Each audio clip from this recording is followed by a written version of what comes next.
3 คืนแล้วเฮาไอนะยังสุดเก่าเล่นไอเล่นเนื้อสบายดีพี่น้องตอนบ่ายเด้อบ่ายโมง2 โมงมากันมาแต่6 โมงป้าอันเมื่อเช้านี่นะแล่ดังเมื่อเช้าหยามันพอดีได้หากระจอกจอกจอกหากระจอกจอกไปน้อยหนึ่งกว่าน้องโทกแล่นป้าจกอยู่ให้หน้าเลยมาเอายายไป6 โมงยังบ่ทันได้กินข้าวพากันมาหลวงมานี่ๆเจ้าของมึง3เหี้ยซะเด้อ3 คนเนาะใส่ถ้วยเดียวมาเด้อไอ้บ่าวเขานี่ยังกินเลยกับหมอมาเด้อไปใหญ่กลับมาเอาไปให้บ่ยางมามากเลยกินกับกระโปดเด้อไอ้บ่าวเนี่ยกินเอาไปหาหมอค่ะไปเมืองอันนี้หมอบ่ได้ให้นอน3 มื้อต้องเตรียมตัวผมเตรียมน้ำเตรียมสิห่อข้าวไปมันมียาเมื่อวานมันกินยาอยู่เพื่อนจ้ะถ้าเราเป็นคือแต่เก่านะมีแต่เก่านะเราสิซอกเก่าแล้วบ่เบื่ออะไรซอกแล้วไปเขาจะเอายายขึ้นมาวันนี้2 เถื่อมื้อนี้น่ะบ่ได้ซอก ปัตตาภาแยกแต่ว่าโอ้ยขายเถื่อแล้วสอบเลยซอกนะ2 เถื่อหมูสตีน่ะ2 เถื่อแล้วก็เป็นตีตาละมา2 เถื่อแล้วเดือนก่อนบ่ได้เป็นยังจะเกือได้ปัตตาตีก็เป็นนี่แล้วเป็นปี2 เถื่อนี่แล้วไปกับเดือนบางใหญ่เนาะครับไปหาหมอแต่เก่าก็บ่ได้เป็นเม็ดวิทยาอันหมุกจังเนาะยาหมดเหมือนว่าไปมันไกลแต่จะไปเอายาในเมืองเขามีแต่กินยาแก้ปวดไปประสาทซื่อๆนั่นเองยาแบบหมอเขาให้และมันจะมุกว่ามีโรคอยู่แล้วนี่ความดันมีแต่เฮากินยาลดความดันมามีเครื่องวัดก่อนสิบ่ได้ค่อยไปนะวัดเองปวดเองอันนี้มันขึ้นมาลงกันก็มีกัน น้ำตาลก็วัดเองน้ำตาลก็วัดก็บ่ได้วัดกันแล้วก็เลือดก็บ่ได้วัดแล้วก็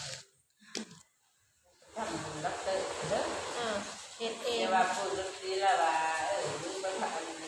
มันหายมันก็อยากเลี้ยงมันแล้วมันไม่ควบมันได้อว่ามันได้ด็อกเตอร์คนนึงบ่งหัวเองบ่จ้าอาหารที่เหมาะกับมากซักกระเพาะเอายาให้กินไปแล้วนี่ก็ได้ยาให้ที่พอนะน้ำดินน้ำยารับแล้วน้ำดินเขาผมทางเราจะตัดทางอีกตัดทางลงสวนอีกทางข้างเพื่อนปูมีอันนี้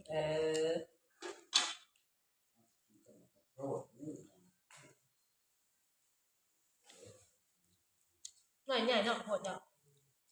ครับการแหละหมองของเก่ามันง่ายเป็นอะไรง่ายไม่ใหญ่กว่านี้เลยฮอตฮอต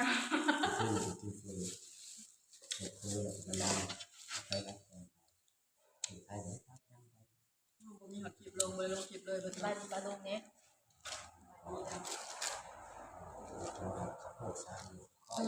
ครับอันนี้ได้ในหน้าเนี่ยใครเป็นคนปลูกสุดแม่น่ะมักโคตรเขาเมื่อน่ะซื้อน่ะ3,000มันได้ละแก่ก็กระปุกเราเห็นเบิดบาทเดียวเขาบอกเขาไม่ได้พ่นเนาะเขาต้องดีอันน้าดีเลยลูกเป็นว่าจะดีนะชิมเบิ่งนี่ไม่กระตัดน้ำกันต่อกันแบบของมันปลูกคนขายปลูกคนพันมึงปลูกคนละแนวเลยแล้วจะคล้ายกันคือกันแหละกันร้านกันยากกินนะเนี่ยเดี๋ยวมันขึ้นอะไรกันมันอื่นแล้วแรงร้ายกว่าเก่าเอาไปกินมันกลุ่มตอนแรงเลยร้านจะมาเกินเบิดเลยเอามันไปเลยบ่เลยหนุกนี่ก็ได้ยายซ้ำซะยายไข่กาไปไกลมาไกลว่าจะพาเราเวอะไรมากินมาม่าโน่ต้มมาม่าเอาถ้วยมาแบ่งเอาเทียนเด้อเบิ่งโทรศัพท์และเฮ็ดเป็นกว่าทานกับเจ้าเบิ่งลืมบ่ลูกไปหาโรงเรียนไปกว่าไปเอาถ้วยมาแม่แบ่งค่ะ กินอยู่ว่าไง ก็ครูไปยังบอกไปโรงเรียนก็หลดหน้าเด็กหน่อยไปโรงเรียน ไปอยู่อันนี้บริการจังหมดแล้ว เขาข้าว วันยังไปพวกเขาได้แต่พวกห้าเสร็จตี พ่อมันไปเฮ็ดงาน อยู่รัตตานะคะถือน้อยรัตตา น้อยก็ เลาะอยู่มอได้สำหรับบักเลาะชุ่มสื่อค่ะอยู่ก็เลาะอยู่น้ำมูนี่เลาะกันไปกันน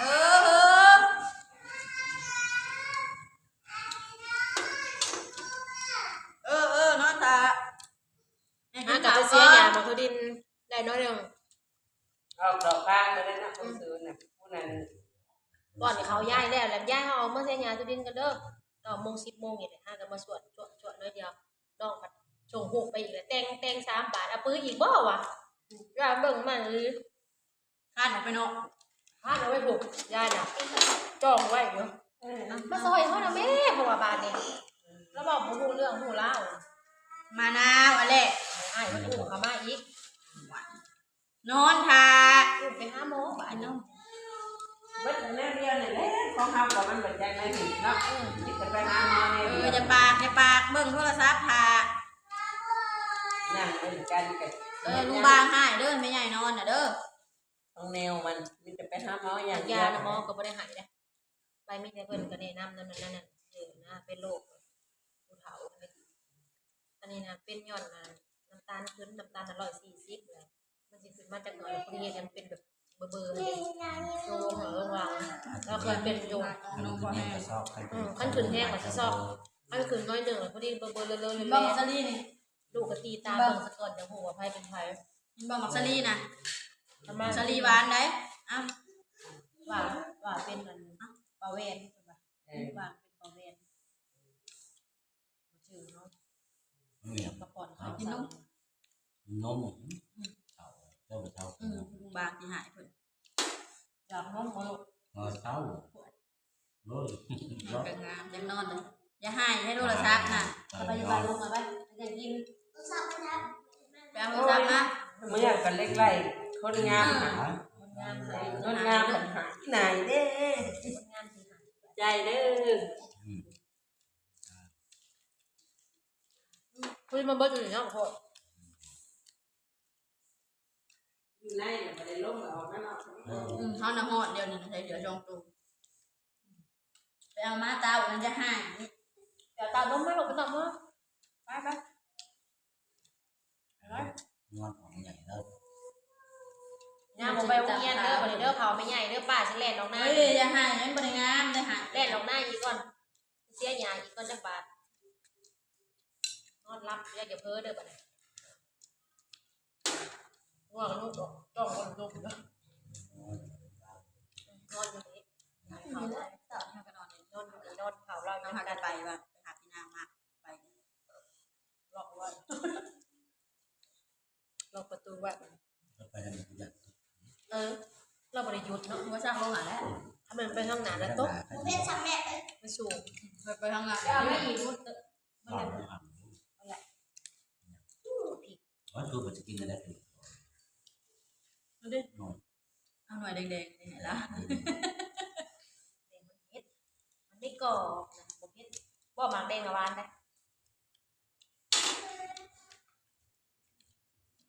อยู่นมแห้ง ท่านละดาวท่านละกินนมมันน่ะนมมันใหญ่พอน่ะร่างก่อนจะพาแม่ร่างก่อนจังน้อยกินมักซาลีทาอย่าให้ กินบ่อนี่กินบ่อนี่ตาก่อน กินน้ำน้ำเลยน้ำไม่ได้กินน้ำ ยังบ่ได้ กิ กิ น น ว่า ว่า อะไร อะไรนะ น้ำพากินมา ยังบ่กินอยู่เขาเลย น้ำมันหอมแล้ว อยู่บ้านมันกัน เยอะมันเนาะ มีหนองไปซื้อได้บ่มีหนองไปไปได้มันแม่บ่ตักไปน้ำมะนาว ใช่แล้ว กูอยากเอาสุกหนึ่งแม่บ่ให้คืน ต้องเอาตัวแล้ว แม่อยากให้คืนกูบ่ให้คืน ก่อนเลยเนาะแมลงบ่ได้หนึ่งก็เอามาปืนบัดนี้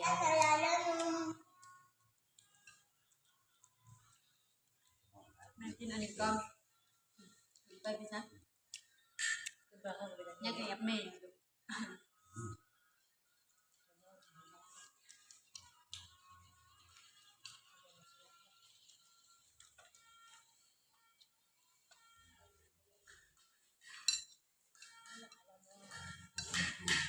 นอนแนวนี้เลยตอนทำไป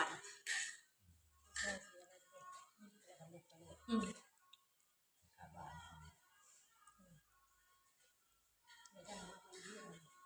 น้ำใบไฟแบบนี้เกิด ตัวนี้นะเปิดไปนะพี่ตัวนี้นะเปิดนะ เราจะขำมือแดดชอแล้วเหลือบตาอ่ะเป็นนักกับบริไฟมันลงมันฝืดสาด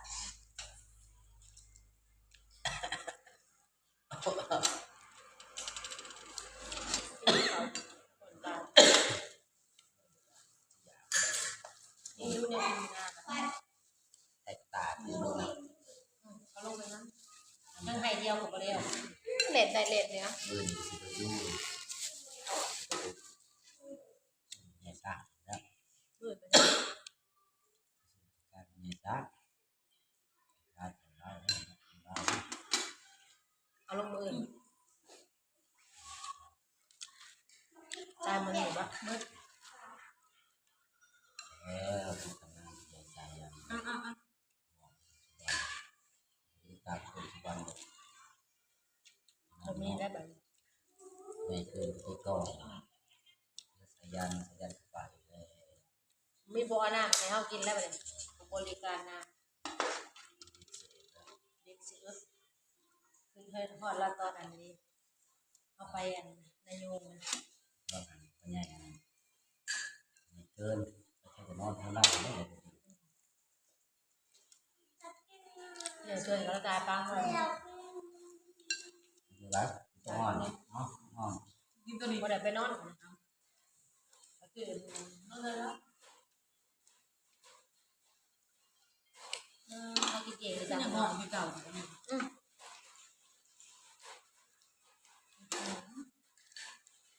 เก่งเลยบอกงงๆก็ได้ไม่ถึงหรอกเก่ง ที่ทำงานกันลองอาจารย์ทุกวัน เวลา เราคนเบิด ผมมีลูกนอกอาจารย์สุบัน ท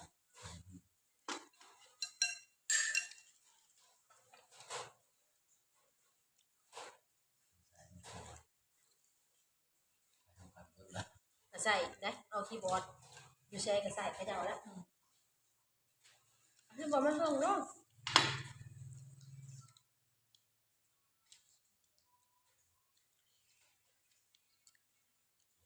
ไป ก็โซ่ไปจนกระ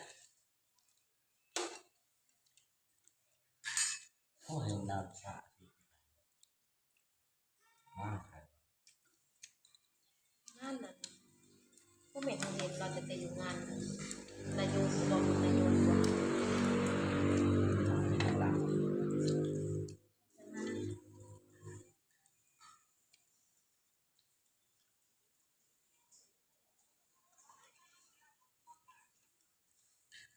สปอร์ชาวไผ่จะกินข้าวกับมาม่า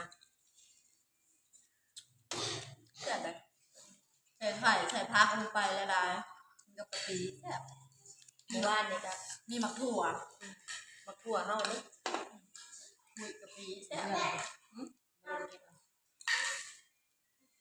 ปโรงเรียนมีดองงง เตรียมโต๊ะบัดนี้เตรียมโต๊ะโรงเรียนไปไว้ ครับนะ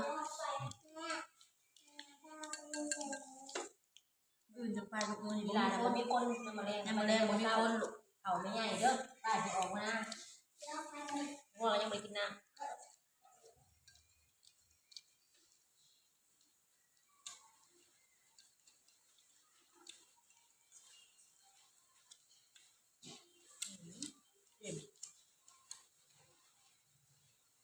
หนาวๆกินน้ำพอนก็เสร็จแล้ว น้องแห้งไปล้างก่อนนู่นนี่กินมักซะลีก่อนกัน ไหวไปเลยเขาอย่ามึง ก็กินลูกกันแล้วดูไอ้ท้ายดูไอ้ท้าย เกี่ยวบ่บอกบ่เขาใส่เทมเพิร์ดไทยนะ เอาแต่ถ้าคนเที่ยวอยู่ก็ เหนียวเลย เออ เหนียวเลยบัด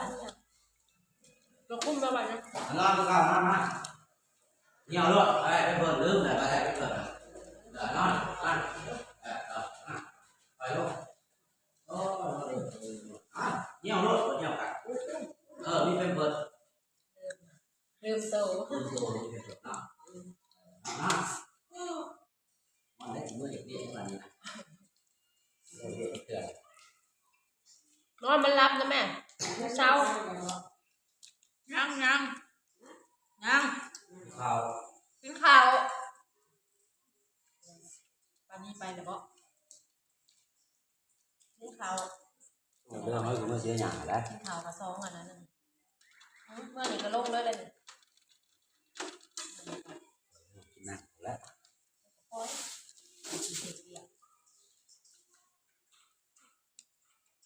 ให้น้อยให้เร็วเร็วใช่ไหมให้เร็วตัวน้อยนี่ เจ้าหน่อยจะท งานกระดกกระเดี่ย ำ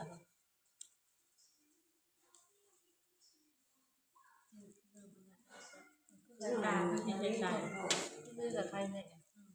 ตอนเขาบอกน้ำลายน้ำตาแล้วก็ตอนทำกอดเราไว้เรามองบ่เห็นจับเรือนหั่นนะ แรกก็กินยา แมว เพราะว่ามันเกิดมันเกิดพอดีเป็นบ้า พอดีลงลืมซึ่งเรานอนบนเต็มที่ถ้าอายุยังได้นอนตีหาตอนเราเสียหาเจ้าตอนเราไม่ใช่มอยรับเป็นคนรับเป็นนอน ตอนที่หนึ่งก็รับ จนหาโมงเช้าวันนี้ตื่นมาเป็นเอายา 4 โมงกว่าบอลหรือ5 โมงไปเสร็จ 5 โมงก็น่าแดดแต่เพิ่นว่าแดดนั้นถ้าเราแจ้งก็5 โมงนอน เริ่มไปอยู่ในนอนเลยนะเจ้ายาเสร็จนะไอเช้าไอบางไอเริ่มไปในนอน ไม่ไปล่างอ่ะ ข้าวได้แต่ไอ ไปแม่โน่เลยแหละ เยี่ยมน้องเฮียนนะลูก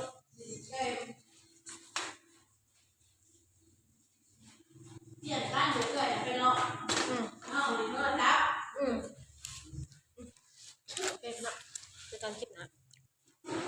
ดินเขาพร้อมเนี่ยก็จะเดินออกไปเชียร์ยาทุดินอีกรอบหนึ่งแล่นเขาแล่นน้องเอาเมืองอาการเราแล่นที่นอนดีไปจังดูแลคนเก่